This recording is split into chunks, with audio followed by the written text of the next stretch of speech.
Esta situación difícil de los campesinos galileos se agravó más cuando, en el corto periodo de 20 años, Antipas reconstruyó Séforis y edificó la nueva capital Tiberíades. Todo sucedió antes de que Jesús cumpliera 25 años.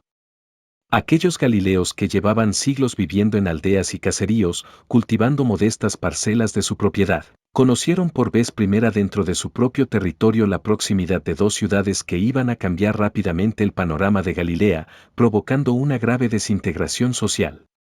La construcción de Séforis y Tiberíades es objeto de gran atención por parte de la investigación moderna, pues se considera que la situación social, económica y cultural que generó este hecho constituye el contexto concreto que mejor nos permite aproximarnos a la enseñanza y actuación de Jesús. Ya los asmoneos habían establecido en Séforis una guarnición armada para garantizar el control de la zona y asegurar el pago de impuestos.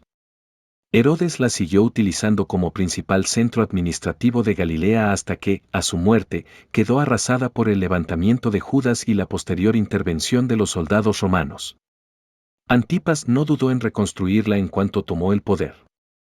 Edificada sobre un pequeño alto que dominaba fértiles tierras era, de momento, el mejor punto para establecer la capital de Galilea. Antipas la llamó la imperial Autocrátoris. Josefo la llama el Encanto de Galilea. Se decía que estaba posada en lo alto de una colina como un pajarillo.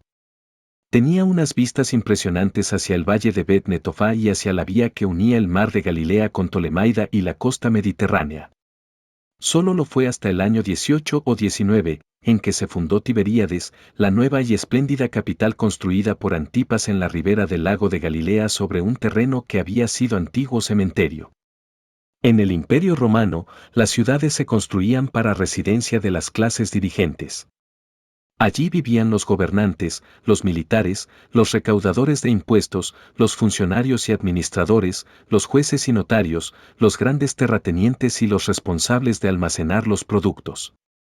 Desde las ciudades se administraba el campo y se extraían los impuestos. La desigualdad del nivel de vida entre las ciudades y las aldeas era patente. En los poblados campesinos de Galilea, las gentes vivían en casas muy modestas de barro o piedra sin labrar y con techumbres de ramajes, las calles eran de tierra batida y sin pavimentar, la ausencia de mármol o elementos decorativos era total. En Séforis, por el contrario, se podían ver edificios bien construidos, cubiertos de tejas rojas, con suelo de mosaicos y pinturas al fresco, calles pavimentadas y hasta una avenida de unos 13 metros de anchura, flanqueada a uno y otro lado por sendas filas de columnas.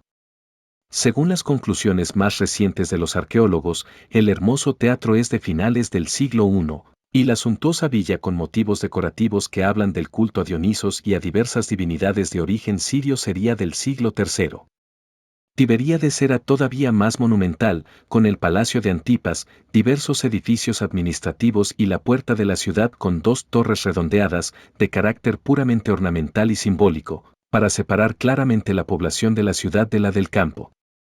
En Séforis vivían entre 8.000 y 12.000 habitantes, en Tiberíades, en torno a los 8.000. No podían competir ni por tamaño ni por poder o riqueza con Cesarea del Mar, donde residía el prefecto de Roma, ni con Escitópolis o las ciudades costeras de Tiro y Sidón. Tanto Cesarea como Escitópolis doblaban a Séforis o Tiberíades con poblaciones entre 20.000 y 40.000 habitantes. Eran centros urbanos menores, pero su presencia introducía una novedad importante en Galilea. Desde el campo se debía abastecer ahora a dos poblaciones urbanas que no cultivaban la tierra. Familias campesinas, acostumbradas a trabajar sus campos para asegurarse lo necesario para vivir, se vieron obligadas a incrementar su producción para mantener a las clases dirigentes. Sin embargo, hay que decir que hubo gentes del campo, como los artesanos, que encontraron trabajo en la construcción de las dos nuevas ciudades y en algunos servicios de carácter urbano. Desde Séforis y Tiberíades se tasaba y administraba toda Galilea. Los campesinos experimentaron por vez primera la presión y el control cercano de los gobernantes herodianos. No era posible evitar el pago de rentas y tasas. La organización de la tasación y del almacenamiento era cada vez más eficaz. Las demandas para sostener los centros de una administración en desarrollo eran cada vez más elevadas. Mientras en Séforis y Tiberíades crecía el nivel de vida y la posibilidad de adquirir mercancías lujosas, en las aldeas se sentía cada vez más la inseguridad y los problemas para poder vivir. La agricultura de las familias de Galilea había sido tradicionalmente muy diversificada. Los campesinos cultivaban en sus tierras diferentes productos, pensando en sus variadas necesidades y en el mercado de intercambio y mutua reciprocidad que existía entre las familias y vecinos de las aldeas.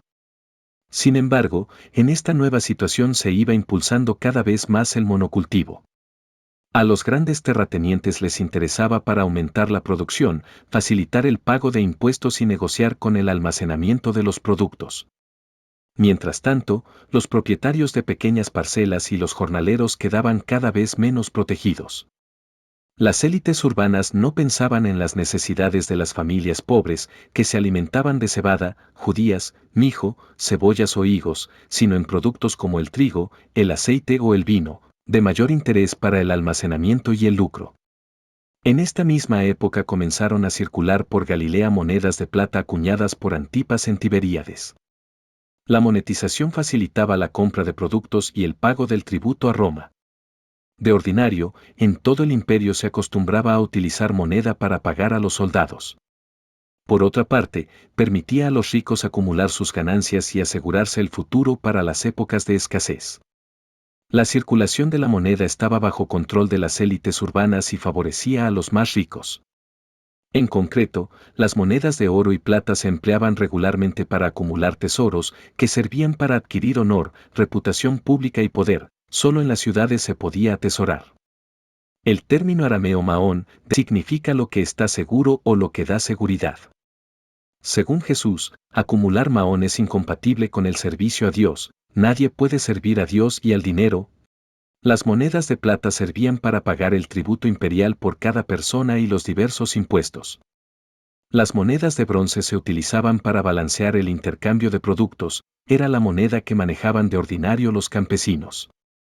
Al parecer, Jesús conoció a lo largo de su vida el crecimiento de una desigualdad que favorecía a la minoría privilegiada de Séforis y Tiberíades y provocaba inseguridad, pobreza y desintegración de bastantes familias campesinas. Creció el endeudamiento y la pérdida de tierras de los más débiles. Los tribunales de las ciudades pocas veces apoyaban a los campesinos. Aumentó el número de indigentes, jornaleros y prostitutas. Cada vez eran más los pobres y hambrientos que no podían disfrutar de la tierra regalada por Dios a su pueblo. En la Galilea que conoció Jesús, la mayoría son pobres, pero tienen su pequeña casa y su parcela de tierra, y pueden subsistir gracias a su dura vida de trabajo. Los evangelios no hablan de estos pobres, sino de los indigentes, los que no tienen tierra, carecen muchas veces de techo y viven amenazados por el hambre y la desnutrición. La actividad de Jesús en medio de las aldeas de Galilea y su mensaje del reino de Dios representaban una fuerte crítica a aquel estado de cosas. Su firme defensa de los indigentes y hambrientos, su acogida preferente a los últimos de aquella sociedad o su condena de la vida suntuosa de los ricos de las ciudades era un desafío público a aquel programa sociopolítico que impulsaba Antipas, favoreciendo los intereses de los más poderosos y hundiendo en la indigencia a los más débiles. La parábola del mendigo Lázaro y el rico que vive fastuosamente ignorando a quien muere de hambre a la puerta de su palacio, Lucas 16 del 19 al 31. El relato del terrateniente insensato que solo piensa en construir silos y almacenes para su grano, Lucas 12, la crítica severa a quienes atesoran riquezas sin pensar en los necesitados, Lucas 16. Mateo 6 y Lucas 12, sus proclamas declarando felices a los indigentes, los hambrientos y los que lloran al perder sus tierras, Lucas 6, exhortaciones dirigidas a sus seguidores para compartir la vida de los más pobres de aquellas aldeas y caminar como ellos, sin oro, plata ni cobre, y sin túnica de repuesto ni sandalias, Mateo 10. Sus llamadas a ser compasivos con los que sufren y a perdonar las deudas, Lucas 6, y tantos otros dichos permiten captar todavía hoy cómo vivía Jesús el sufrimiento de aquel pueblo y con qué pasión buscaba un mundo nuevo, más justo y fraterno, donde Dios pudiera reinar como Padre de todos. En los Evangelios no se registra ninguna visita de Jesús a Séforis o Tiberíades. Dado el carácter itinerante de Jesús, el hecho resulta sorprendente y no parece una omisión casual. Los investigadores discuten cuál pudo ser el motivo. Los estudios más recientes se inclinan por descartar razones de carácter religioso-cultural, pues ni Séforis ni Tiberíades eran ciudades helénicas paganizadas. Bastantes piensan que Jesús las eludió para que su mensaje no quedara mediatizado por las élites, actuando en las aldeas, probablemente buscaba presentar claramente las implicaciones sociales del reino de Dios. Al mismo tiempo, Jesús trataba tal vez de evitar la proximidad amenazadora de Antipas, la región fronteriza de Cafarnaún, con la posibilidad de cruzar el lago, le permitían desembarcar rápidamente fuera de sus dominios.